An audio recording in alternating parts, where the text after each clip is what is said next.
Hi there, my name is Greg Persinger and I'm the owner of Vivid Illumination.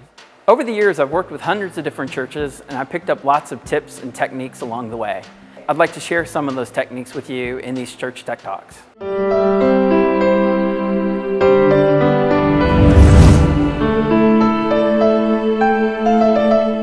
Today we're going to talk about ellipsoidal lens choices. Now if you're not somebody that's a lighting expert, lens choices for ellipsoidal fixtures might seem a little bit like voodoo. I mean, sometimes it's very mysterious, but actually it's really not.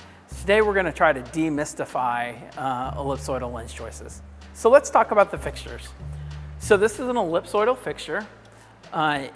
It's a sharp edge fixture. You can focus the fixture up nice and sharp. It has interchangeable lenses, which we're going to talk more about here in a minute. You can put a gobo pattern in it and be able to project a pattern. And it's nice and controllable because we have shutters both on the sides and the top that we can use to shutter the light down, keep it off of things that we don't want to light up. So here's a standard lens, and the lenses come in a group of standard sizes, 5 degree being the most narrow, 50 degree being the widest. You have 5, 10, 19, 26, 36, and 50. So kind of your standards. There's some others in there as well that you can get, but those are the ones that are most common that you're going to find generally out in the wild. One of the things that ellipsoidal is really great at doing is highlighting a specific spot on a stage, whether that be an actor, a pulpit, a worship leader, whatever area that you're trying to light. And that's the reason for using the fixture. It's a nice controlled beam, gives us a nice spot on stage, and allows us to not light up the rest of the area on the stage. Now that we have a little better understanding of the job that an ellipsoidal does, there's 3 variables that we need to understand to be able to pick the correct lens to do that job. The first variable is throw distance. The second variable is beam spread and the amount of area that we want to light. And the third variable is how intense we want that light to be. First here we have a 19 degree fixture, and you can see that it's a fairly narrow beam. Our next beam spread is 26 degrees, and it's a much wider beam, and you can see it in comparison with the 19. Our next one is a 36 degree, and it gets even wider. And then our last one is a 50 degree, and it's the widest in this example.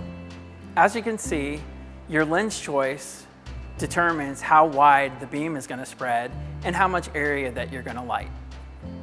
So what's another reason for using different lenses? Well, that has to do with throw distance. The longer the throw distance, the more narrow the lens that you want to use. Conversely, the shorter the throw distance, the wider the lens that you want to use. For example, if you have a 100-foot throw distance, you're probably going to use a 5 or a 10 degree fixture to light the pulpit or your worship leader on stage. At the same time, if you only have a 25-foot throw distance, you're probably going to use a 26 or a 36 degree fixture. It all depends on your throw distance and what you're trying to light. So the next variable is intensity. And intensity is nothing more than how bright do you want the light on the subject that you're lighting. So to illustrate this, I use what I call the peanut butter principle. So if we take a Ritz cracker and a tablespoon of peanut butter and lump the peanut butter onto the cracker, when you bite into that, you're going to get one big old nice juicy glob of peanut butter. Conversely, if you take a piece of Texas toast and you take the same tablespoon of peanut butter and you put it on the Texas toast and you spread it out, it's the same amount of peanut butter, but whenever you bite into the Texas toast, you're not going to get a big glob of peanut butter. You're just going to get a thin skim of peanut butter. Well, the same thing is true for light. So the Ritz cracker represents our narrow lenses. So if you want the light to be really bright, you take and use a narrow lens because the lamp or the LED emitter hasn't changed. It's just our lensing. But if you need less light and want to cover more area, you can use a wider lens. And that wider lens is going to spread the same amount of light out wider, making the light less intense. So now comes the hard part. You get to marry beam spread, throw distance, and intensity all together. And what makes this difficult is that if you change one variable, all the other variables slightly change as well. So the best thing you can really do is go out and hang some lights and experiment and see what you get. try different beam spreads and see if you get, see what intensities you get. And over time, with experience, you'll get better and better at it. So there you have it, how to pick a lens. Thank you very much for watching, and I hope to see you next time.